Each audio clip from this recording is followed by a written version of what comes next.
real conversations, and some hard truths. Gangs, drugs, and guns. Giving a voice to those willing to sacrifice. We have stories that need to be told. We have lessons that need to be taught. Protect and serve. Welcome to The Quiet Professional. Hey everyone, welcome back. Nathan Romas with you. Today we're going to be talking about firearms and tactics training, more from the perspective of the human mind and some of the cognitive architecture. I just wanted to use that word because it's a smart couple words and I'll probably never get to use them again. For that, I've brought Dustin Salomon on the program. Dustin is a former naval officer and security contractor. He developed the weapons and security training programs at multiple military commands while on active duty and is presently active as a consultant in the field of firearms and tactical training design. He has also written 7 books on the application of neuroscience and psychology research to training design and is the inventor of NURO shooting system and the founder of Building Shooters Technology, LLC. So welcome, Dustin. Well, thanks. Great to be here. Appreciate the invite. And I want to make sure I said the last name right? It's Salomon? Yeah, okay. Yep. Yeah, like the ski boots, sadly, no relation. Yeah. I'd be probably on a slope It's somewhere. to say minus all the money that you could be making. Exactly. Yeah, exactly. Minus all the royalty money, no relation, unfortunately. I'm glad to have you here because I have usually when we talk tactics and training, firearm stuff, it's what kind of drills can I do and how can I do those better? But we're going to be focused a lot on the brain today. So we'll get into that, but just going to start with you. And if you could tell us a bit about yourself and how you got into this world, talking about, cognitive architecture, those kind of things. Yeah, it's a good question. So like the bio side, I was a regular Navy dude. Went to and graduated from the Naval Academy in Annapolis, and was on a shooting team, which at the time was called the Combat Pistol Team. When I was there, and so graduated with, not that we were really good, but like let's call it a professional, like armed professional level of skill, particularly with handguns. Um, Went to Buds, quit in Hell Week, so obviously ended up in the surface fleet. And when I got there, it was kind of shocking. Um, you're not even sometimes given bullets on watch, like you just get a gun, no rounds. Like nobody's loading guns, even if you got bullets. Like nothing is loaded. Um, you know, this was training, right? But we went to do a boarding, and I go down to the armory, and they handed me a clipboard. I'm like, "Oh, what is this?" They're like, "You're an officer." Oh, I don't want a clipboard, or not just a clipboard. Yeah. And anyway, so the Navy, this wasn't the firearm stuff wasn't something the Navy took very seriously. The USS Cole obviously got blown up there about a year after I got to the fleet, or I guess it was maybe 6-8 months after I got to the fleet. And I don't know that this really would have made a difference, right? But one of the things that came out of the after action from that was that nobody had any loaded weapons, right? While they're pulling into. And so there was kind of a recognition that, particularly as the GWAT, was kind of spinning up in that time frame, that perhaps we should have the capacity for, self-defense. Yeah, it would help. If it's, it's useful. So, but there was just a complete lack of corporate knowledge, really, on how to do this. I mean, the actual process for qualification that was used, this wasn't what was in the instructions, like, the Navy, regs, but what was actually used, you go out on the flight deck underway, a gunner's mate would load a gun, hand it to you, like right on the edge of the flight deck, shoot 5 rounds. If you manage to hit the ocean, you qualified, and hand it back to them, and you're done, right? And that was like the pinnacle of what the surface Navy did for the most part in terms of like actually in the fleet. So there was just and that had been going on for quite some time, right? So you've got this huge gap of corporate knowledge related to small arms and related tactics and stuff like that. There were a couple of schools that sometimes people would get to go to, like there's a 5-day shooting school called SSEW, which, wasn't a great school. And, you go to 5 days of training and don't do anything else for 15 years, your level of retention is pretty low. Right? Yeah. So anyway, I happened to be the gunnery officer, really through no particular, you know, reason, right? That just happened to be what my billet was. It wasn't because I was, in the shooting or anything. And so I was responsible for getting 200 people, 200 odd people, right, trained and ready to stand watch. And I took what we would still generally consider a standard approach to that. So I came up with this weapons training block and scripted it out and came up with the ammo I would need. And I sent in an ammo request and I went down to the on base range, right? We were in Mayport. I was home ported in Mayport, Florida at the time on a frigate, and went down to the on base range and tried to schedule, like 2 weeks on the range or something. It's just they're just laughing at me. It's like, dude, I don't remember the dates, right? But let's just say no, August 15th was the day all the guns had to be loaded, Yeah. like by Navy directive. They're like, dude, like we don't even have any available range time until like November, Oh, wow. and it's like the summertime. And I'm like, okay, so I got no range, right? The Navy, Surface Navy, I turn in my request, which they're just laughing, right? Because like I'm trying to do like a legitimate weapons training package, and they're like, no, bro, this is not happening. So like and I ended up getting some more ammo than this, but my allowance was 2,000 rounds, right? Run the math, 2,000 rounds Wow. for 200 people, Yeah. right? That's not enough to run even a fifth of the qual course one time Yeah. per person, right? Um, and so I was in the situation, which I've since learned that basically most armed professionals are in, which is I don't have really good range access. I don't have access to ammunition, right? I've got a lot of people, right? All of whom have other jobs, only a few of whom even care about this subject matter, right? Mm-hmm. And nonetheless, like this is still a part of their job, and I'm the guy responsible for making sure that they're able to do it, at least to the best of my ability. So what I ended up coming up with was 8 hours of dry fire training that we ran in the helicopter hangar. Okay. I didn't think it was good training. It wasn't like I could get guys for 8 hours, right? So I could only get them for like one day at a time, or not one day, but like an hour at a time, right? And I'm like fighting with the chiefs to, for them to let people go to come to this training because everyone's like, I don't understand. Like, why don't we just shoot 5 rounds off the fan tail when we get underway, or just sign the quals? Why don't you just do that? I'm like, no. So anyway, we kind of muddled through that, did the best I could with what I had. Didn't think it was very good. The Navy kind of in the same time frame stood up what was the the first active component of what is now the Expeditionary Warfare Group, which was called Mobile Security. I don't even think the command exists anymore, at least by that name. But Mhm. I went to one of the East Coast detachments as the operations officer as that command was getting stood up.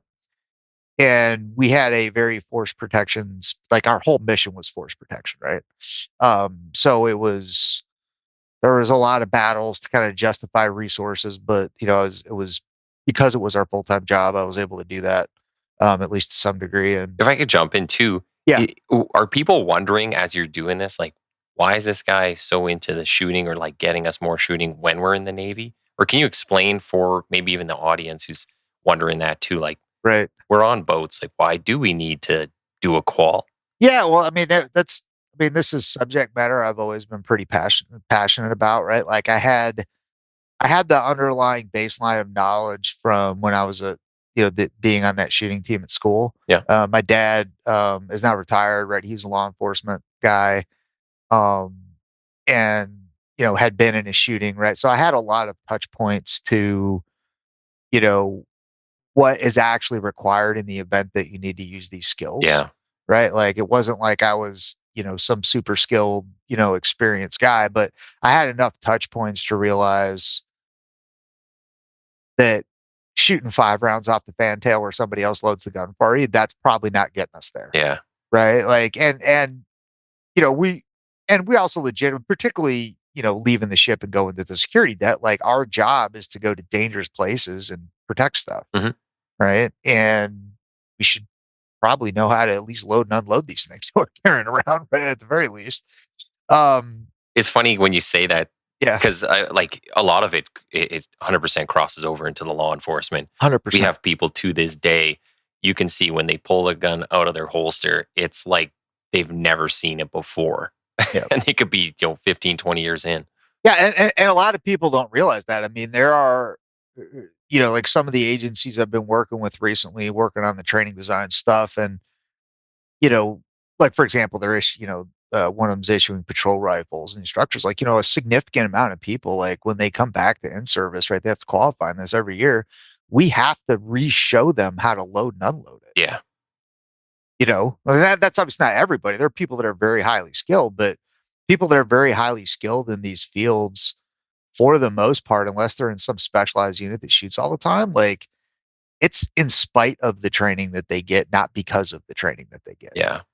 Like because the training is not capable of producing competence for the most part. I mean, that's a very broad brushstroke statement, Hmm. right? But in most agencies, that's the case, and that's um, anyway. So we'll get to how I got there. Here, let me stop talking about myself here as soon as I can. But so I was at the security debt. We had a force protection specific mission. Almost everybody at the command was already a military police officer before they showed up, right? 'Cause we had mostly mastered arms, which is the Navy's what the Navy calls MPs. Um, and so they're already police officers before they show up, badge qualified, been to Leonard Wood and all that stuff. Um, they went to all of the Navy's new shooting schools that they'd put together post call and post 9/11, and then they did a 2-week weapons training package with the Marine Corps Weapons Training Battalion in Quantico. And then I got them at the end for a 1-week, like what advanced weapons training block that I ran um, for each of our teams. Hmm. And when I got them, most, not all, but most of them did not have even a consistent grip on the handgun. Right. And I'm like, the Navy has put a lot of resources into training these guys. We haven't tried to make them into, tier one assaulters, but they should have consistent grip on the handgun, and they don't. Yeah. Right. And that is that if you get, if you're an instructor, right, you run a training program and you have one guy that's just wandering around like a soup sandwich, like, okay, maybe that dude's just jacked up and he needs to go away. But when everybody's screwed up, that's probably your fault. Hmm. And because there's something wrong with the training process, there's something wrong with the program, right? Like what you're doing isn't working, whether it's you don't have enough resources or your processes are screwed up or whatever. And so that was kind of a very big slap in the face to me of like, because the reality is I wasn't seeing, there was some difference, but like not a significant difference in skill level between people that were military police officers before they did, 4 to 6 weeks of additional weapons training or five, whatever it was. Um, and then came to me versus guys that just got 8 hours in the helicopter hangar of Okay. dry fire. Okay. And then maybe one range day. Right. And so I'm like, there's a tremendous difference in how much resource has been put into these people and not a whole lot of difference in outcome. So that really got me curious. I'm like, why did what I do that I didn't even think was good? Why did that work so much better than what we've done over here, which is sort of the standard, really even today is the standard approach to training. Is it like, so even if the amount of hours is increasing or the number of days that they're doing these things, you weren't seeing like that big of a jump in the quality of output, I guess? In the quality and in the retention, right? And And yeah. so there's a lot of reasons that happens, right? I'm sure most of the listeners are probably familiar with, Force Science, Dr. Linsky and the Force Science Institute. And they've done, Mm. in the past few years, I guess it's been more than that now since their initial training studies came out. Right. But they did training on like, retention, right? Skill retention for officers coming out of the academy. And it's abysmal. Yeah. And it's not necessary. I mean, some of it may be because techniques that are being taught that aren't very good or whatever, but it is the training processes that we use that just don't work. They're invalid, right? They don't match how the brain receives and stores information. And so, the there's a couple components to that, right? So one, if you're somebody that's running one of these programs or running an academy, like, and you're using that traditional, I'm sure we'll talk about what this means, but like block training structure, Hmm. and you're using a structure that there is no scientific support for what you're doing, and there's a mountain of science saying that it doesn't work at all. Okay. As far as how these structures go. So how much longer is that going to not be a completely unacceptable liability, right? When something goes wrong in the field and it's like, well, he was trained using structures and using methods that are proven not to work, Hmm. right? Like, could that really be considered training, right? Like how much longer are agencies going to be able to get away with that? And I don't probably think it's not that much longer. So that's kind of one part of it is like, what are the structures that we're using? Do they produce any retention or not? Because for the most part, that they traditionally haven't, right? Yeah. Retention is very low. And part of that is because we're structured around, like, most of the training that we do is structured around sort of like standard vocational training structure, right? Which is very much focused. They're very instructor centric designs, and it's very much based on efficiency and delivery, not efficiency and reception and retention on the Mm. part of the student. Right. So, what's the most efficient way I can put this information out to people? But it's really on them to learn it versus what's the most efficient way that I can make people learn the material. I think yeah, and that makes me think that maybe when the instructors or whoever's coming up with the curriculum, like the curriculum designers, maybe they always come at it from a perspective of like, I just have to get this to the masses. Correct. So, lowest common denominator. How can I just pump this out there and get it done rather than being so focused on the individuals that are learning. Correct. And so, using like what you talk the phrase you use, cognitive Mm. architecture, right? Like, once I was able to get into the neurology of it, which happened, really not on purpose. I had some training, like when I started contracting, when I'd be back from deployment, I would always grab somebody because I became very interested in this, right? Like, how does this work? How can we improve the training? We improve training processes. So I would always grab somebody when I was back from deployment, and be like, "Hey, you want to learn to shoot?" Mhm. Right? Like, and I was working on tweaking the methodology, right, and the delivery structures to try to find something that was optimized for sort of like an advanced, not advanced, but like, a 0 to functional training program, right? Yeah. Like, what's kind of the easiest way that I can make that happen, or the most efficient way I can make that happen? And all this was just experiential, anecdotal stuff, right, that I was doing at the time. In 2012, a friend of mine moved out to a rural area and wanted like a defensive shotgun class, which I went and ran for, and she happened to be a research neuroscientist for the Air Force. Mm. Um, and so when I explained to her what we were doing and what the training structure looked like, and she's like, "What you're doing, it is actually in her research field." And she's like, "It's actually pretty cutting edge as far as the applied neuroscience that you're using." So she gave me a few topics to look up, and I set out to spend a couple weeks and write a 15-page paper. And like 4 years and 200 something pages of research later, I had the body of work that eventually became the first book, which is Building Shooters. And so the what I learned, right, as I got into looking at the neurology and looking up these topics, right, is that the brain, like, everybody's brain pretty much works the same way if it's a healthy brain, Mhm. right? And there's a lot of people that kind of dive off into, like, learning the different learning styles and like different types of learners and stuff. And there's, you know, fundamentally, that's really not true, right? There's some areas of truth in it, right? So if somebody can't read, you probably can't give them stuff and ask them to read it and get much Yeah. out of it, right? So, like, yes, that person, right, or somebody is very uncomfortable, physically, because they've spent their entire life sitting behind a desk or, doing academic work, and they don't have a lot of existing motor skills. They're not going to be very comfortable going hands on with stuff because it's something they're not familiar with. But that doesn't mean that they fundamentally learn different than other people, because the processes for how the brain receives and retains information are the same for everybody, right? Because we all have the same basic mechanical structures. Yeah, so you're looking, like, right at the core of the issue, right at the root of it, essentially, like, Correct. how does the brain work? And then we'll work outward from there. Correct. Like, because and that's what that first book, Building Shooters, I describe it as a terrain map of the brain, Mm. right? And described it. And it's really for, you don't have, like, that book is applicable for any topic, right? It doesn't Okay. have to be about shooting. That's just my background and experience. So it's kind of you know, um, the medium that I tell the story through or whatever. But it's a terrain map of the brain.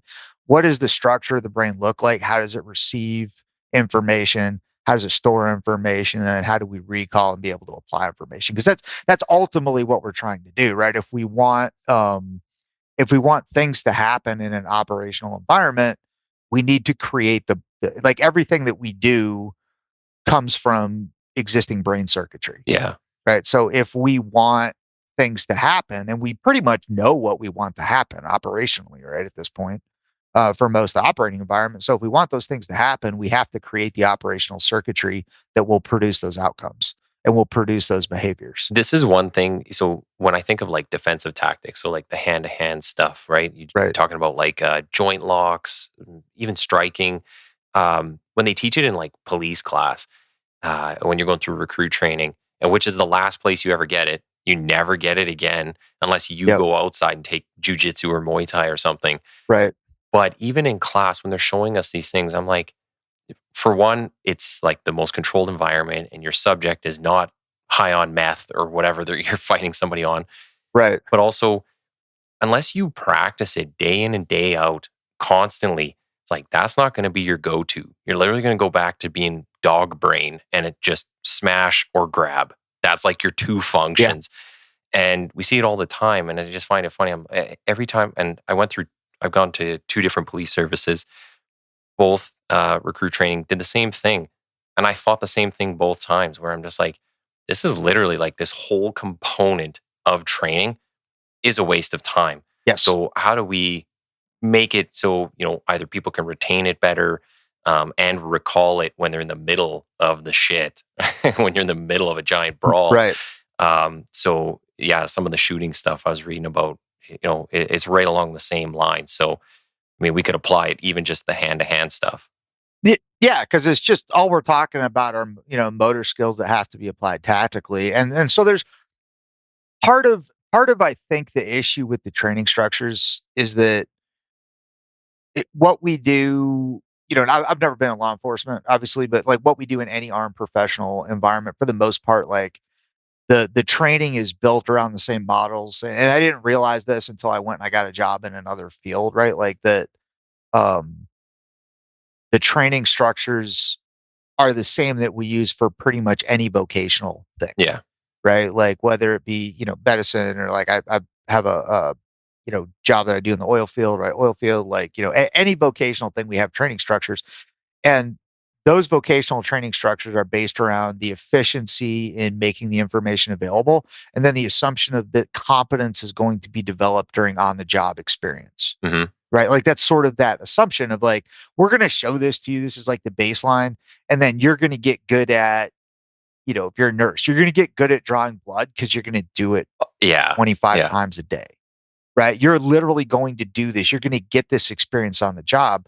But when it comes to um, some of these very nuanced skills that we need to learn, and then when you get into the firearm stuff in particular, you can't learn gunfighting on the job because you maybe are going to do it once in your career. Yes. And most people won't do it at all, right? So if you have let's say you are someone that gets in a lot of gunfights and you get in 4. Right? That would be a tremendous amount of gunfights to be in a law enforcement officer. You get in 4 gunfights over a 30-year career with an average length of time of 5 seconds, which would actually be a pretty long gunfight, right? You have 20 seconds of practical application in 30 years. Mm-hmm.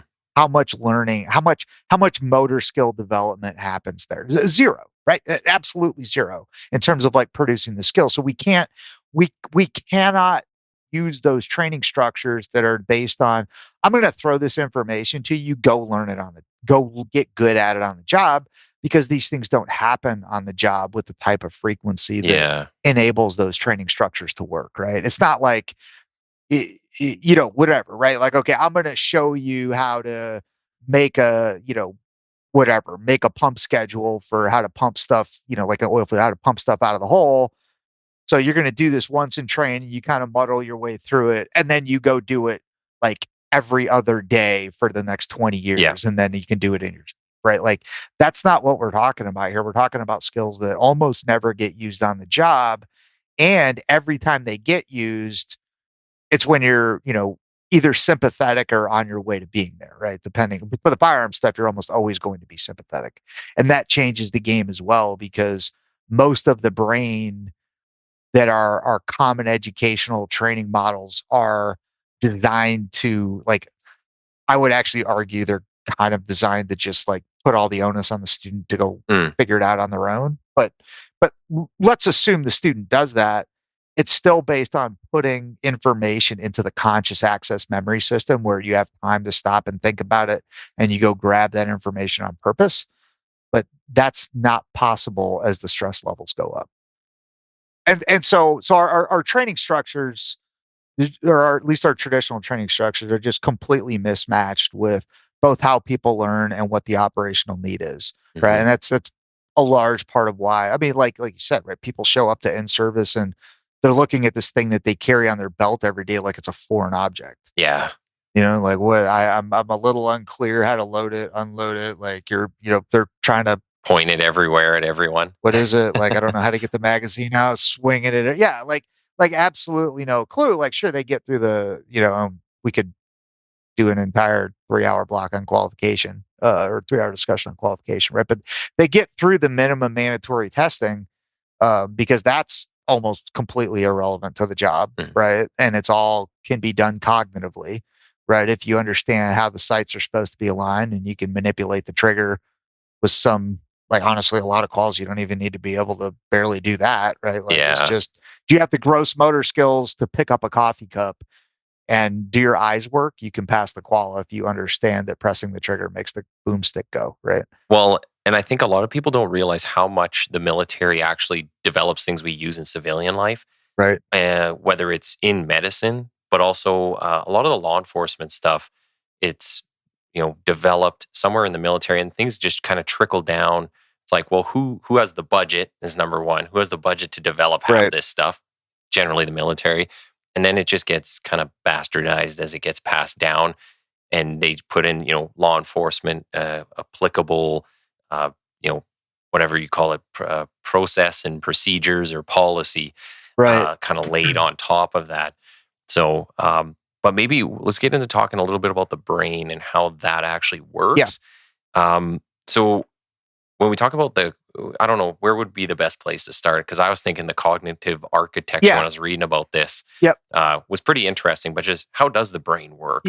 Yeah. So let's talk about the input and then we'll talk about the output. Okay. Right. And just keep this really, really high level. So um if you want to like when you're trying to get information into the brain, right, or get information into where somebody's going to learn it, the first thing that happens is you have to get information in. Like, we receive information through our senses, right? Like touch, touch, hearing, feel, taste, right? Hopefully you're not in the range tasting stuff, but maybe, but that where all the information that we receive through one of our senses, right? And so something else that a lot of times is forgotten in traditional training structures is that what we say to the students or what we put out to the students is not necessarily what the students are receiving, right? Those are Hmm. two different things. Um, so anybody that's dated somebody or is married knows that, right? There's what you say, there's what they hear, not the same, Yeah. not the same, often not the same, and vice versa, right? And part of the reason for that is that our brains all have a filter on them that block out about 90% of the information that we receive, right? And so if you're sitting there listening to this, right, you can probably feel your toes hitting your socks right now, right? But you couldn't until I told you that, Hmm. right? Or at least you weren't paying attention to it until I told you that, because that input was not relevant to what was going on with you, and so your brain is blocking out that sensory input that you're getting. And we do that because if we had to process every single thing that we got, would be totally overwhelmed and we couldn't function, right? And so our brains block out most of the information that we get, and a lot of that is based on what our personal set of experiences are, what our priorities are, and what we're looking at, right? So the example we used to use with this and the kind of like this tactical situational awareness world is like, you take two different people and have them walk into a room and evaluate a person, right? Like, you and I might look at somebody and be like, all right, not a threat, I'm going to ignore you, right? Like, Yeah. and somebody else might be like, wow, those shoes and those belts, they just do not match at all, right? And that's what they're like, we're looking at the same person, but we're keying on totally different things. You and I are like, I mean, I suppose the person's wearing shoes, but like, I don't know what color Yeah. they were. I wasn't looking at that. I was evaluating, is this person on the threat board? What does it look like their physical capabilities are? Are they aware, like, okay, now I'll pay attention to something else because that's relevant or not? Or somebody else is like, that fashion is just unacceptable. Well, and You I'll know? jump in real quick too, just to kind of make that Yeah. applicable for the law enforcement side. So a lot of times you'll go to court for something like a use of force. And say you have like, 2, 3 officers involved in use of force on one Right. subject, and they'll ask you in there, they'll be like, well, this person wasn't punching them. This officer wasn't punching, but you were. It's like, yeah, but I'm, this size and I saw things from this angle and I didn't know this other thing Right. was going on. But also, maybe I'm more perceptive or less perceptive than the other officers there. So it's all that stuff coming at you constantly. So that's something that Right. like officers have to try and articulate when they're in court. But yeah, it's a really good way you put it there. So we've got this filter that blocks out most of what we get. And that's our for like if you're teaching somebody, understanding that there's this filter there that's blocking out most of what you're trying to put out is a very, very important thing because that's your first challenge. How do I navigate through this filter? Right. So if you're an instructor and you're dealing with a class, right? Say you've got a class of 30 people, there's what you say, there's what you think you said, and those are two different things, right? Then there's what each person hears, which is different, and it's different for each individual person in this group of 30 that you're trying to teach. And then there's what they understand out of what they heard, and then there's what they remember, and each of those are different. Yeah. Right. So you've got a lot of different versions of what happened over the past hour-long block of instruction. Right. And nobody, like, you don't know where any of these individual students are. You know what you think you said, but it's different than what you actually said, which is different than Hmm. any of these three different versions of what happened for each of these 30 people. Right. And so, how am I going to get consistent results when I've got, 100 different versions of what happened over the past hour? Right. So, that's the first challenge that we have to navigate as instructors is understanding that just because I stood up in front of a class and said something doesn't mean that that person's getting it. Like, and it's it's sort of humorous because you'll see people in training, right? You'll see like particularly when adjuncts are used, right? Like in a range environment, which a lot of agencies do, right? So some dudes not even from there, not from that agency, is showing up, drives an hour because they need an extra adjunct, and he's on the Hmm. range, and somebody's struggling, right? And they'll walk up, and they're trying to be like, they're trying to be like a good mentor, and they'll tap somebody on the shoulder, and they'll talk to him and very earnestly for like 15 minutes, right? They'll pull him aside and they'll talk to him, and you need to do this, and particularly when it's recruits, the recruits are like, "Yes, sir. Yeah. Yes, sir. I got it. You understand? Yes, sir. Oh, I understand what you're saying." And then that person goes out like 5 minutes later, right? You give them another mag and they're doing the exact same thing wrong. And then this instructor who's been trying to be like this very calm, cool, collected mentor just completely loses it. Like, they're not listening to me. Yeah. Right. And then it turns into just like a haze fest. And now, legitimately, sometimes, people aren't paying attention, right? Or they just don't want to pay attention because they don't care. And that's a totally separate that's its own problem, right? But you also have this environment where like you're talking to someone and they're really not, they don't even have the context to understand what you're trying to tell them. Right. Or like most of what you're telling them is not getting through to the brain. Even if they understand it, they don't have the physical skills to apply it. So um anyway, so that is our first challenge as instructors is getting stuff through this filter. Um, Once we get information through the filter, let's assume we've navigated and we've got the information we want through the filter, it goes into short-term memory or, a brain space called short-term memory. And this is very similar to a computer's random access memory. Okay. You can put information in it, you can work with information that's in it, but it's very small, right? It doesn't hold that much information and it doesn't permanently store anything. That's not entirely true, but basically nothing gets stored permanently in short-term memory in this space. And it is geographically separate, right? It's in a different part of the brain from the long-term memory systems. Mm. So that's the other thing, like particularly because a lot of our training models, particularly when we look at in-service, are based on end of training period performance evaluation. So I'm going to bring you in here for 8 hours. I'm going to give you this information. We're going to work with it. You're going to test out at the end on generally some completely meaningless test, but whatever, right? We're going to give you this test. You take a test on it at the end and go, wait, well, all of this is done in the short-term memory space. And none of that information, the brain has no, it's not even in a place where it can be stored. Yeah. Right. So it typically will just get immediately flushed out. Right. Would that be like, so if you want to train somebody on something and then bring them back, say, a week later to see if they actually stored it? Because if you're just doing it right after, it's like, well, yeah, I just kind of if you're just mimicking. doing it right after, they're correct. Like they're probably not going to retain. And so an example for this, right, is like you're in Canada, right? So I can Yeah. tell this is kind of a joke, but not really. Right. So like everybody, at least in the I don't know, is there something you guys would typically memorize? Like for us, it would be like the Gettysburg Address that you'd have to memorize in school at some point. So there's something up there, like some Maybe the speech or national anthem. the national anthem people typically learn, but like if there's some speech or some like thing you had to memorize for a presentation in school and you cram for it for like a week, most people can probably not say that now, but everybody can sing a Nickelback song despite their best efforts not to be able to. Yeah. All right.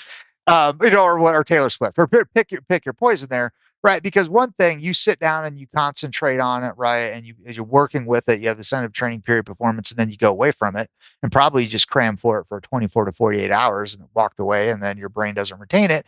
The other thing, you don't even want to hear it, but you hear it 3 times a day for months and months and months and months. And next thing you know all the words, even though you're not even trying to learn it. Yeah. Right. Yeah. And that is because of how your brain's exposed to the information. And one of those ways matches up with how information's reinforced and transferred in the long-term memory, and the other one does not. Right. So that's kind of an example, of the two differences. Right. So let's assume that we get information into the short-term memory system. We can work with it there, but it doesn't get stored. So if we want it to get stored, right, we have to make the brain recognize that the information is important and that the information needs to get stored. We have to make sure the information doesn't get corrupted, right? Because it's in short-term memory. It's very easy to corrupt it there, right? Like, and to screw it up. And we do this all the time with, for example, draw stroke, right? Or, weapons grip, right? Which is why people's grips are typically terrible, because not that we don't teach them grip appropriately, but we don't give them the process to learn the grip. Yeah. Okay. Right. Before we ask them to do other things. And so they're gripping the gun differently every time they touch it. And next thing you know, you've got somebody that doesn't have more of a grip than the way they would grip a coffee cup or, a hammer. So once we get information, if we get information in short-term memory, we have to make sure it doesn't get corrupted. We have to make sure that the brain recognizes that it's important and it needs to get stored. And then the brain will go through processes of taking that information and moving it into long-term memory for permanent storage. And it's important for people to understand that those are active processes that the brain has. And in order for those processes to happen, we need to let that information sit where we're not using it, right? Where the student's not even engaging with it and the student has to sleep. Okay. Right. Like there's kind of this whole like, oh, we need to be hard. Let's not sleep at all. Well, okay, but you're not learning anything either, because the brain's processes for learning actually require you to sleep. There's parts of the learning process that can't happen until you get in the REM state. And ideally that happens within 12 hours of when the information is taught, right? Or when the information is put in the short-term memory. So there's a lot of little things like this, right? Which if you understand this cognitive architecture that, and you understand what the tools are to be able to navigate through the different pieces of it, it completely changes the process of training design. Yeah. Right. Training design is no longer about just like, well, here's all the information I need. I've organized it into PowerPoint presentations and I have time to click through the PowerPoint presentations in an 8-hour day. Therefore, we have training. Right. Like it's no longer about that. It's about like, what is the operational outcome that I need? And what are the neurological, physiological, and physical and knowledge-based requirements to make these things happen in the field? Right. And then what is the brain circuitry responsible for this? And then how do I create the circuitry? And get them to recall it and give the output. Well, right. And it's about producing the brain circuitry for performance and putting it into the right part of the brain. Okay. Right. So back to the architecture piece, there's short-term memory and then there's long-term memory, but there are two distinctly separate long-term memory systems, at least in the current models of memory that we have. And I'm talking memory specifically for motor skills. Now, there's a bunch of different breakdowns of memory systems, but specific to like producing and performing motor skills, there is what's called long-term declarative memory and then long-term procedural memory. Right, declarative memory, and the terminology is not that important, other than that kind of got to use it to talk, right?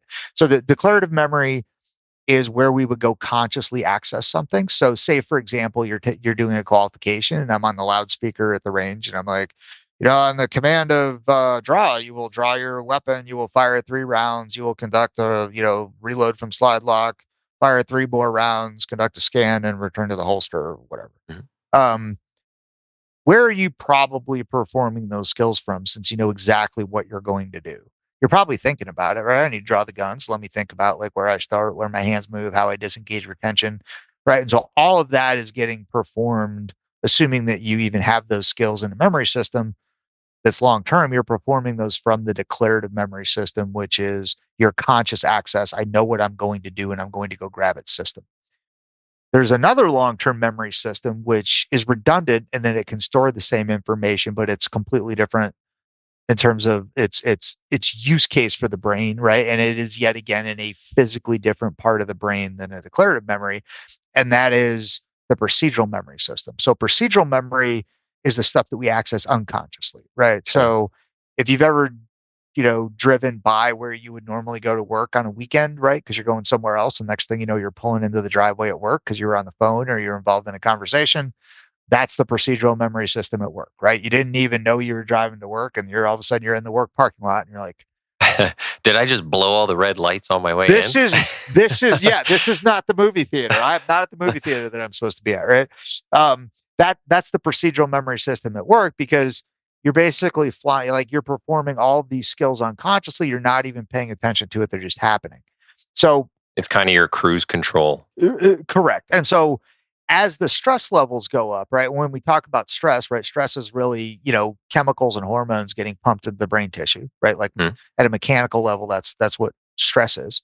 Um, and so as these chemical levels in the brain change, it basically acts kind of like a switch and it limits, or in some cases, basically eliminates your ability to access what's in that declarative memory system.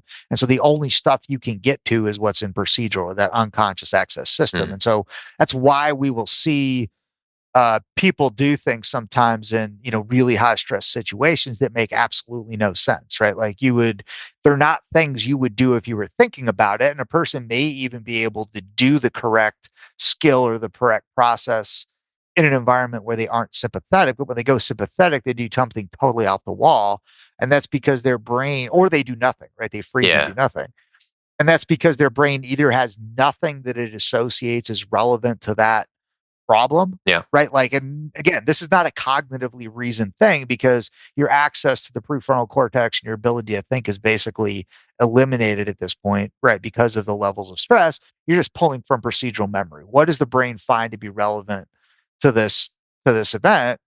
That's what it's going to pull, and that's the file, right? Or that's the program that it's going to run. That's the circuit board it's going to activate. And if there's nothing there, you may do nothing, Yeah. right? You're just sitting there flashing through like, what can I find that's relevant? If there's something there the brain finds to be relevant, you may do it, even if it's something that's actually not a good idea in that operational setting. Well, it almost sounds like the brain has kind of a capacity for like what it can handle all at once. So if it has to shut off and just go back to, I guess, like the only term I can think of is dog brain, but you're just going back to like some real core functions, and maybe if you've trained in martial arts or something for like a long time, maybe you can then uh, take in more stuff at once.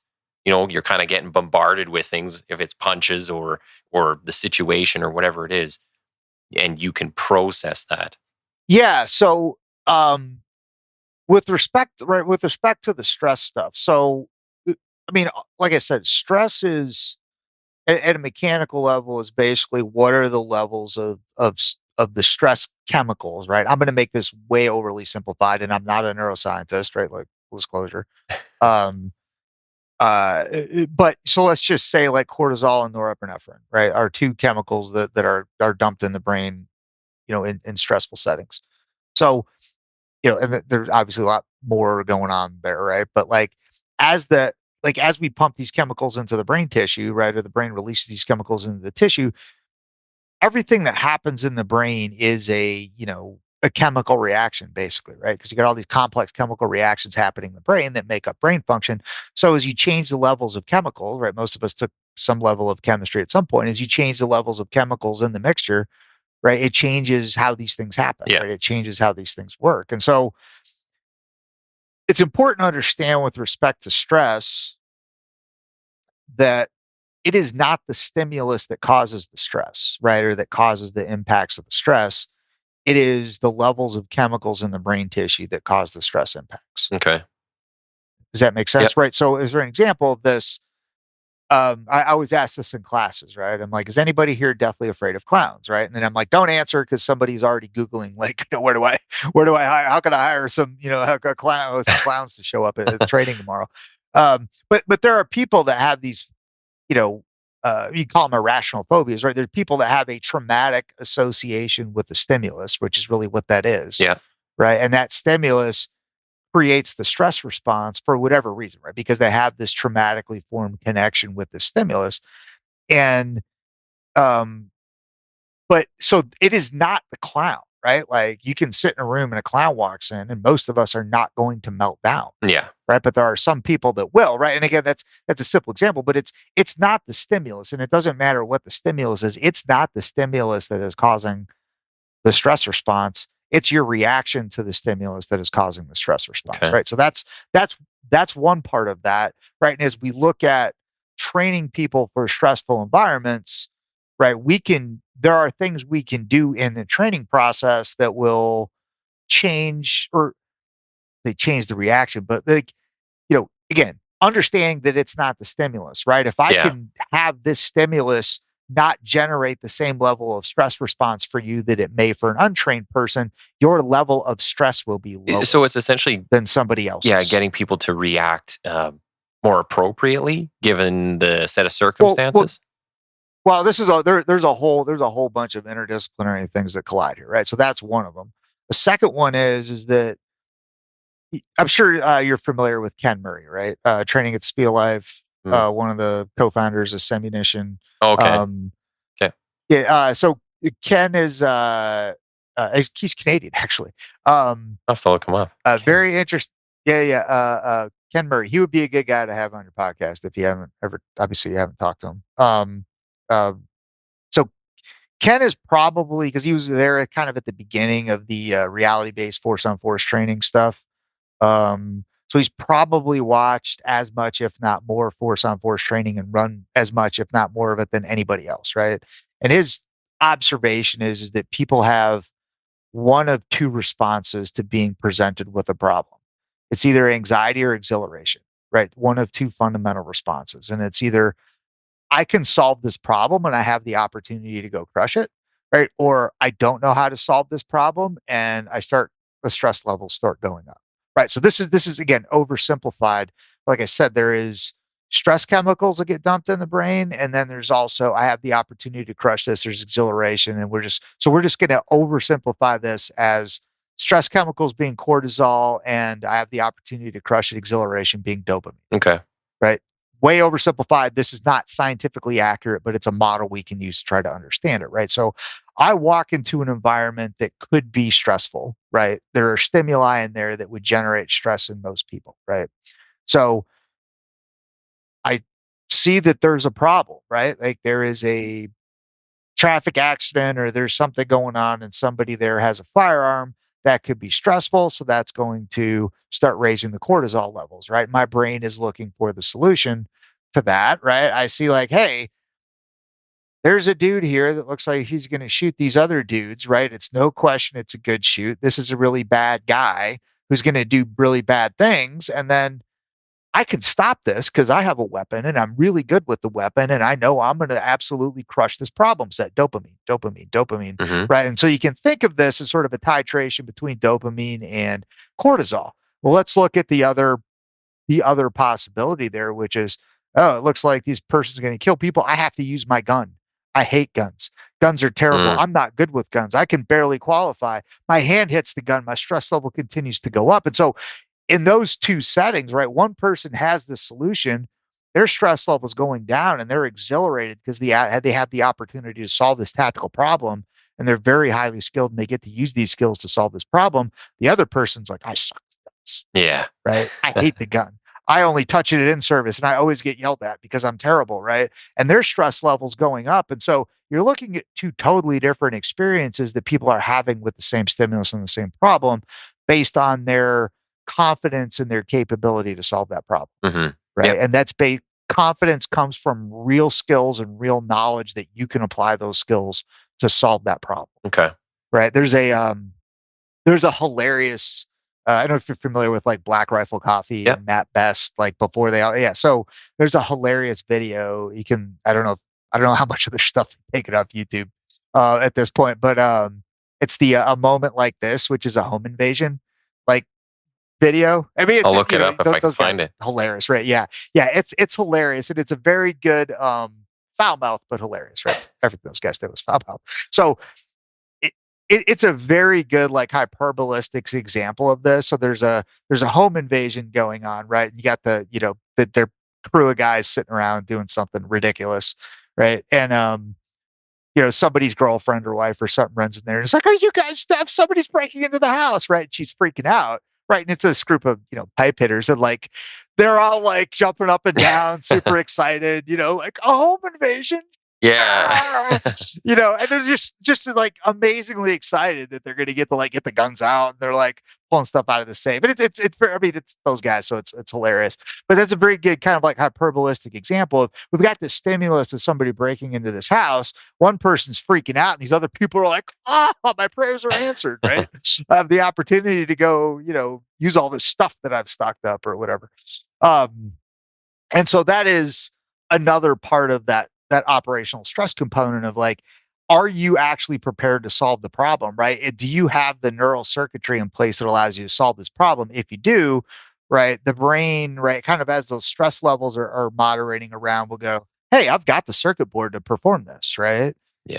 And when you can perform it, you're getting, and again, this is not scientifically accurate, but you're now getting dopamine rather than cortisol, right? And so you're kind of titrating into, and you now have more cognitive access to stuff, right? Not only do you have better skills, but you're better able to think because you have all of these processes in place and you're not getting this massive dump of the stress chemical because you can solve this problem and you're exhilarated by that. The other component to this is in the actual training, like how we get to that point, right? We are, again, looking at it from a building the neural circuitry necessary for the operational environment, right? Like that's a completely separate thing than I'm just testing you on some skill in a way that's completely unrelated to the operational setting, right? So say, for example, because we're talking about the gun stuff, I give you a gun and I'm like, all right, I need you to, shoot this qualification at this massive, target that's like twice the size of a human torso, right? And because people aren't calling it 25 yards, even though this thing's twice the size of a human torso, now we're only going to shoot the 15 because we don't want to spend the rounds to get people to call it 25 or whatever. And nobody actually shoots people at 25 anyway, so it's a waste of time.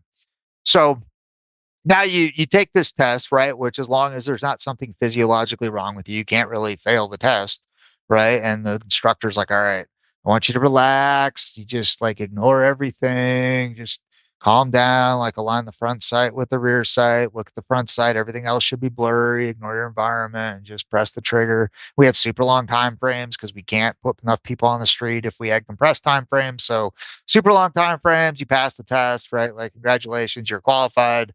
You made it. Like, go forth and go do your job. Well, now you're in an environment where you might need this weapon system. That those aren't relevant skills that you learned. Yeah. Right. You didn't learn shooting skills that are relevant to a gunfight, right? You learned how to punch holes in paper, and you don't even have the ability to look at what you're shooting at and be able to see what it's doing. Yeah. Right. That's not even the neural circuitry responsible for those processes and the visual motor skills that are necessary to both do that and aim the firearm at the same time. You don't even have those. Right. And so you don't even have the components of the brain connected to the physical skills that are necessary to perform the skill in the operational setting. During the training process, if we actually break this down and go, what do I need to do if I have to shoot somebody? Right. Or if I think I might have to shoot somebody, and, I might need to move to cover. I might need to see the person. I might need to continually judge what this person's doing, right? I need to perform this set of physical. So I think Yeah. like some of this was like, well, what do we call it? Prism? I think it's prism shooting where you kind of like have a video running and the instructor's behind you on a computer, but based on what you say in response to the video, they can like select different options. Like it's almost like a choose your own adventure. They also have a little gun that can like shoot at you too. So Prism was a thing that had the little pellet balls that yeah. would shoot back. So Yeah. is it kind of along those lines? Like we're trying to get people out of just the static and just shoot. Now we're trying to generate more. Well, what we want to do is I'll come back and talk about, like, we actually tried to get Prism in the Navy, or our command did, and I recommended against it. That's funny story. But the what I'm talking about is, have we built the actual neurological circuitry, and have we robustly created that, right? So when we build the mechanical components of building neural circuitry, right, like, we will have things that aren't connected, and we make them try to talk to each other, and they don't do a very good job because they're not connected.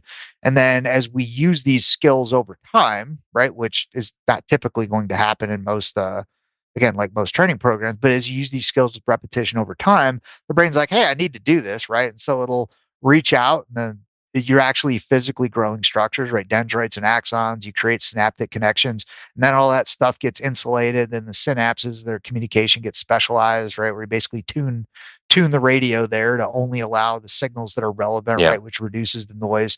So the circuitry gets efficient, it gets well insulated, the signal transmission gets faster, and you now are building an efficient network for communication for performing these functions.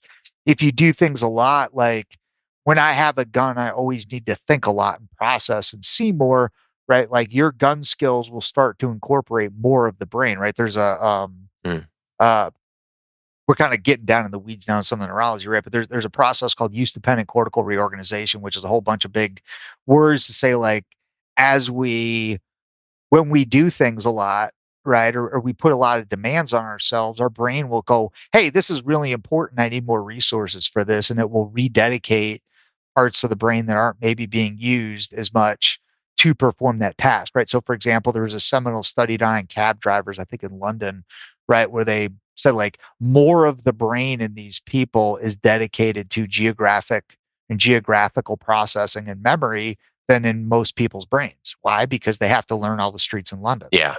right? Like, and so because they do more of this, their brain has gone and grabbed more resources because they do it so much, and said, I'm going to dedicate more resources to this, right? So our capacity to perform any individual thing at a neurological level is not fixed, right? The brain, even as an adult, is plastic. It has the ability to go, this is important. I need more resources. Let me dedicate more resources to this task.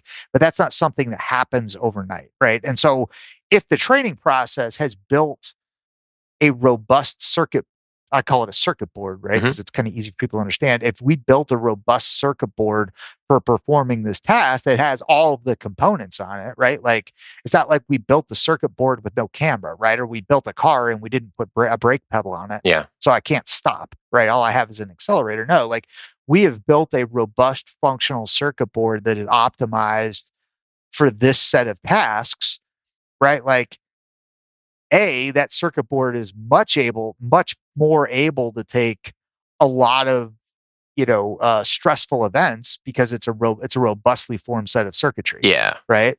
Our actual experience of the stress response is going to be lower, because we're going to get exhilaration from the opportunity to solve the problem, versus anxiety because we know we can't solve the problem, but we're here anyway. So, like, we're here till this is over, but this sucks and I have no idea what I'm going to do. I think Right? that comes down to even just basics in life. Like you see a lot of people now, it's like, okay, instead of teaching people how to solve a problem, let's just, try and use policy or legislation and just like Right. make it so it doesn't even exist or they don't have to deal with it. It's like, why don't we just make people more resilient and teach them how to actually deal with the problem rather than just saying like, oh, this will never happen or it's low chance, so why are we even Right. bothering?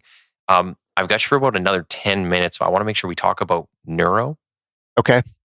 And because I think this is going to kind of tie into what we're on right now. Yeah. Yeah. And so that actually kind of ties directly into where we're at here, right? And so if we look at, so backing up a little bit, Mhm. does that make sense, right? So in terms of like dealing with stress, like we want to create circuitry that's going to produce the outcome, right? And so if I do go sympathetic, the circuitry is there in the long-term procedural memory system where the stuff happens automatically. So assuming that I go sympathetic, that stuff happens. In the process of building that circuitry, I am also, right, if I'm building the circuitry for that task, right, and related to those specific operational stimuli, right, like people shooting guns and, hitting people and, running people over or whatever, if I'm building things around that, right, around those stimuli, the stress that that person feels who has developed that circuitry is going to be less because they're not going to necessarily have the same level of anxiety. They're going to have this dump of exhilaration, Yep. right, in that process instead of the anxiety because they can solve the problem. And that set of circuitry is also a lot more robust and a lot more resilient to the impacts of stress because it's built in such a way to facilitate those outcomes, right? So there's a whole bunch of things that go in there, right? So Okay. fast forward over to how do we actually do this, right? Because that's the next question. It's like, all right, great. We talked about all this neurology. Congratulations, I still have to go shoot the qual, and I only have the rounds for that. What do you want me to do, right? So there's two parts to this, right? The first part is the training structure piece. How do we restructure the training process, the training delivery process, and then, for like an academy and then the in-service to match up with how the brain learns? Because there are very specific things that produce neural circuitry. So let's do those things, right? We know Yeah. what we want the circuit board to look like. Let's build it. So that's one part of it. Can we redesign the training structures? And then the other part of it is what does this circuit board need to look like? What are the actual things that I need to do operationally? And that was part of what led to the development of what we call the NURO system, was looking at what is it physiologically that we need to do in gunfights, right? We have to see what the subject is doing. We have to make decisions. The visual input that I need to get involves object recognition and motion detection. I have to process spatial relationships, right? I need to integrate mobility. Like all of these things that we need to do, right? We could talk for hours and hours and hours on that in order, and then understanding like to build that circuitry, I have to be able to do things with repetition over time in ways that conform with the Okay. training process, right? And so if we look at I sat down, like I never wanted to run a company or build products or anything. That wasn't ever anything that was exciting to me. Like there's a lot of it that I don't like, right? I never wanted to learn accounting. How much does that suck? Um, but if we, I looked at everything else that was going on in the industry and everything else that the industry was doing, and was like, that we can't get there from here. Nobody is doing anything that allows us to solve these problems because everybody is ignoring the learning part. Okay. Yeah. Right. Right. So for example, you look at Prism, and one of the reasons that I recommended that we not get Prism when I was in the Navy, I don't even know if they still make that system or not, but the reason I recommended we not get it is I did a breakdown, right? And I said, look, if I take my detachment into this, everybody's going to effectively get 10 minutes if I run it for 3 solid days. Yeah. Yeah. And that's what it was with the police. Like what's the correct? Like what's the actual benefit as far as learning if somebody gets 10 minutes a year in a system? 0. Yep. Right. There's, and there's actually a lot more that goes into that, right? And so when those systems are intended to jack the stress levels up, which is jacking up the levels of stress chemical in the brain, when you go through that, you eliminate the brain's capacity to even learn motor skills. The only thing that you can do is form traumatic association, right? So I put you into a phobia generator Okay. for 10 minutes a year and then be like, this was good, right? The only thing you could have done that was productive in that environment is got a phobia. Yeah. Effectively, right? And that's a little bit of an overstatement. But does that make sense? Like, well, why would we do this, right? Yep. 100%. And I understand and so from a training design standpoint, all of that stuff, right? And there are uses for those systems. Like, I kind of do mean to knock them, but like there are uses for them. There are things you can do with them. but there's also a lot of things that we can't. And the thing that everybody did, right, and the way that the entire industry went was all like, how can I push the technology forward where everybody ignored what we're actually trying to accomplish, right? Yeah. Like, which is how do we produce this neural circuitry? And none of the other stuff out there was even going in the right direction. So I was like, well, let's build something that will actually let us solve this problem. And so that's how you kind of came up with NURO.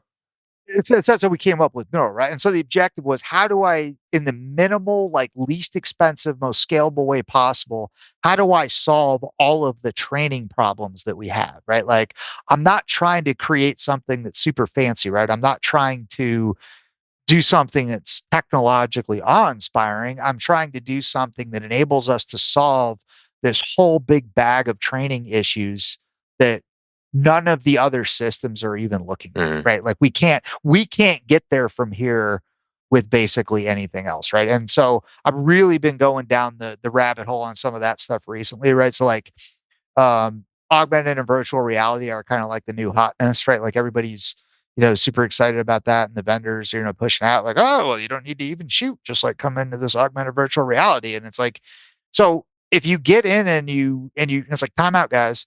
If you get in and you get into the like really detailed like neurological research on what that stuff produces, like it should really give us some pause about how we're using it. There's value. There's absolute value in it, right? And that's like using like actual VR goggles, like you're wearing something. VR goggles and AR and stuff. Like, okay. Understand that your visual motor skills that you use in that and the processing centers that are used for processing the visual information are different than what's used in the real world. Yeah. Right. So everybody listening to this, understand this.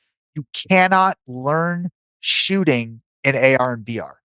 It cannot be done because you can't use the same brain circuitry. Yeah. When I went through training with the Royal Canadian Mounted Police, and they had these they were like a giant video game. It was like one of those car video games. You sit in the seat and you got the big screen in front of you. Except this had 3 of them kind of wrapped around like 180 degrees. And it was like some sort of driver training thing. Right. And I couldn't, so many people couldn't do it. It actually made a bunch of people sick because like something to do with how they were perceiving the motion on the screen was making them all throw up. But even then it was like, yeah, I hit the brake, but I don't know how hard I'm hitting the brake because I only have the visual, but I don't have like the actual feeling of the car there. And so you lose out on all those other senses and the stuff coming in, right? Like all the perception that tells you it's not just a visual thing, but it's a feeling and everything that's happening to you. So with the NURO, I wanted to ask too, because one of the things I was reading about was some of the training aspects only have an auditory. There was like a bit of a distinction between auditory and then visual stimulus. So is that something that's incorporated? Yeah. So if we think about like basically what we did with NURO is for people that are kind of in the weeds on the shooting stuff, right? We took a shot timer, we strapped 3 laser pointers on it, and then put a control system, a bunch of wireless communications in it. And then we also have a wireless wearable sensor array that enables each individual shooter to get their shooting performance feedback on every rep. Right. So again, going back into like if we look at the learning challenges, right? The way that we learn, the way that we engage the mechanisms in neuroplasticity is by attempting to achieve something. Okay. Right. Like we have to be attempting to achieve something in order to learn. So one of the real problems with traditional range training, I mean, just a limitation that we've had is I can't really give you any metric to meet other than shooting a really tight group. And most people don't even have the skills to do that. So it doesn't matter. And so what standard are you trying to achieve? And we end up just going through motions on some motor skills that we're not even learning because there's no we aren't engaging the learning mechanisms because we've never had the ability to do it because, I can't really give you a standard. So backing up a little bit, and we'll get to the visual piece in a second. Right. But, I gave, or over the last year and a half, I had the opportunity to work with New York State to help rewrite the recruit curriculum at a statewide level, right, for New York. And we completely changed the structure of how it's delivered. We weren't able to really optimize it because of resource limitations and kind of like those standard things for limitations on an academy structure. And that's just real world, right? Like everything's not going to be perfect. We have to do what we can. But we completely changed the delivery structure, how information's put out. And the first 3 days of the academy, their live fire, or of the academy program in the live fire block or live fire portion, are all about basically prophylactic for building bad shooting, right? And so you start out with, I'm giving you a stringent standard of accuracy that I expect you to meet. As soon as you fail to meet that, we immediately remediate. We're not going to have you shoot for the next 3 days, then be like, oh, you're failing the qual. Like, let's try to remediate you. As soon as you're failing to achieve the standard, right, which is achievable but challenging, that's the goal, right? It needs to be achievable, but something that's challenging you so that you have to strive to achieve it. As soon as you fail, we immediately remediate. Like, download your weapon back to dry fire. Let's work out the kinks. Let's work out the mechanics, and then go back to live fire, right? So it's a continuous process of learning and remediation, which is how most of us learn, right? And so if you think about how people that are like, anybody that's listening to this is legitimately a good shooter, you didn't learn to shoot well in a group training environment where you're launching rounds and the targets are turning or whatever. You learn to shoot by going to the range by yourself with your shot timer, right? And you're trying to achieve something. I want to run a bill drill in 0.75 or whatever, 2.5 seconds or 2 seconds, whatever, right? Okay. Beep, bang, bang, bang, bang, bang, bang. All right, fire my 6 rounds. Well, I got 3 out of the A zone to the left. So how do I fix that? What do I got going on with my grip? And I'm over time. So I wasn't going fast enough. Let me process that. All right. Well, maybe I'm not going to try to do 2.5. Let me just hit 3. Let me get my accuracy down first. So what did I do wrong that caused me to miss these rounds? What do I think I did wrong? All right, let me try again. Okay. So I missed again. Like, what did that feel like? And you make those changes based on evaluation of your performance, right? Like, that's the mechanics of how this learns. We've never had the ability to do that in group firearms training because you can't see your data, right? And you're typically running through to the next rep. And so it's a complete change in the structure. But the one thing that without the NURO system, right, or some equivalent of that, what you're not able to do is see your shot splits, right? And so you can't really see where you're at in a timeline because you've got a target in front of you, but you don't know where your timing is. You don't know what your response time was, and you don't know what your splits were, and you don't know how long it took you to de-escalate when the stimulus changed, because we do all of this based on a visual stimulus rather than audible stimulus, which is traditionally how we've run ranges. Which is something else than NURO enables, right? You don't have to have NURO to do it, but NURO makes it easier. So one of the things that came out of the first couple pilot academies where they didn't have the NURO system where you can see those shot splits and shooting performance data is that the students started becoming very good at the accuracy part, but didn't have any recoil management capability. And some of this is on the instructors because, like, if somebody's shooting like 3-second splits, you need to be up their rear end being like, hey, what you're doing is not combat relevant, right? But that process is much easier when you can give the students the time portion of the challenge to meet, right? So, hey, I expect you to hit the standard of accuracy. I also expect your first round, like you're coming from the ready position. I expect the first round to, happen within whatever, 1.25 seconds, right? Within when the stimulus shows up. I expect your shot splits to be, between 0.3 and 0.5 seconds. And I expect you to stop shooting within half a second from when that stimulus goes away. So now it's not just the accuracy you have to meet. You also have to meet these other standards, and you can see whether or not you passed or failed. You can see whether or not you met the standard. And so the ability to see that data and the ability to be able to chase and try to achieve something that's challenging for you, that you're not quite there, but you can like push yourself to try to achieve that standard, and take the time after every repetition to be like, okay, I did this and I failed to achieve, which is super critical for learning, right? You have to put people in an environment where they can fail to achieve something, but it is an achievable thing that they can, improve to get to, right? So it's like, all right, I didn't do this. I didn't shoot it fast enough. So what does that tell me that I need to do? It tells me I need to do these things faster. So you try something else and it's like, okay, well, I met the time, but I missed everything. Well, why is that? Right? Okay, well, let's look at that. Instructor, why did I miss this? Well, what did you see? Well, I wasn't able to see anything because I was just going super fast. Okay. So your time is where we want, but you weren't able to see anything. So what does that tell us we need to do with vision? And why are you having trouble seeing? Well, because the gun's bouncing so much. Okay. Your recoil management sucks. Let's work on your grip. Let's work on your body structure because your grip is not controlling the recoil enough to enable you to hit these shot splits with standard of accuracy. Let's fix that, right? And so it gives the student the ability to process information, this worked, this didn't work, and this is why, and you actually have a metric to tell you whether or not it worked. Okay. Right. And Yeah. it's that balance between speed and accuracy, which is, and these are things that haven't ever been possible before in a range training environment, because you've never had the ability to give that data to students. That those data points have never been available. And we've also never had the ability to drive the range, right? To control the range with a dynamic visual stimulus, even though that's the only thing that we do for real. The best we've had is turning targets. Yeah, that's what we had too. Like that was the limit of it. And it's Yeah. broken 99% of the time.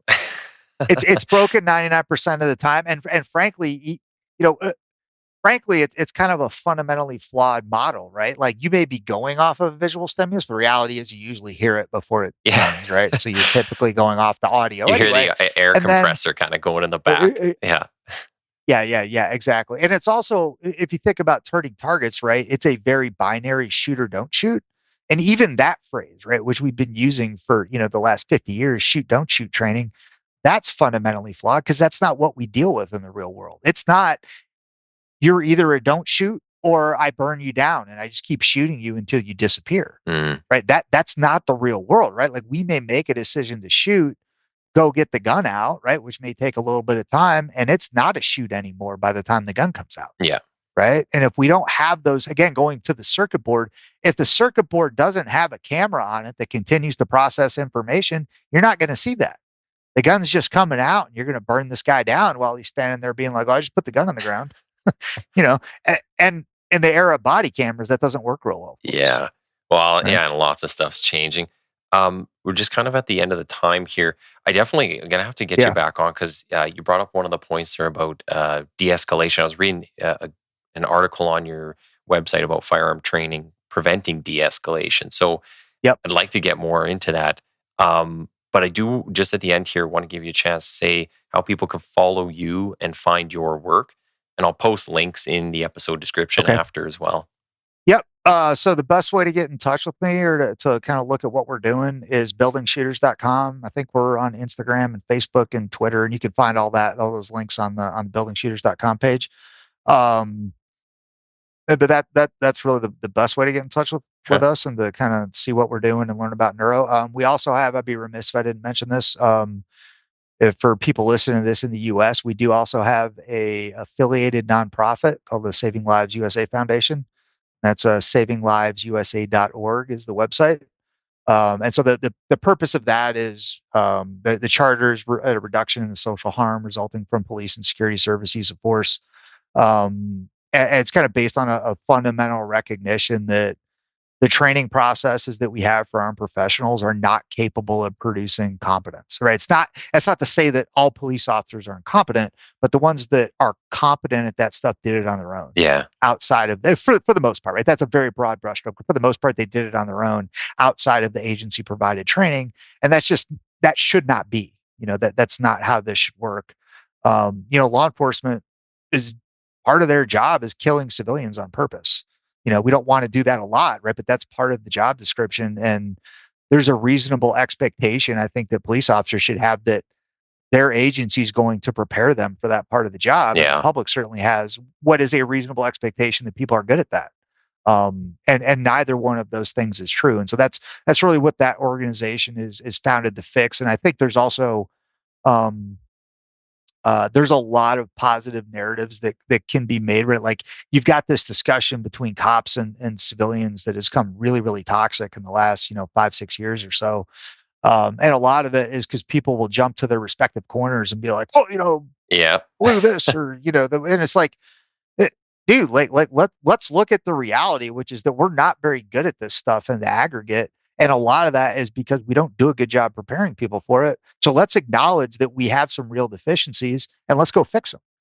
Right. Like, and I think there's an opportunity for a very positive narrative there of working on like, let's be good at this part of the job. We're like acknowledging that we're not and acknowledging what we can do to get better at it. Yeah. And that's why I brought up that thing earlier, even about the articulation. And, you could have three people at the same thing, Yep. dealing with the same person, but each one of them is perceiving it totally different. And that again is up to their articulation too.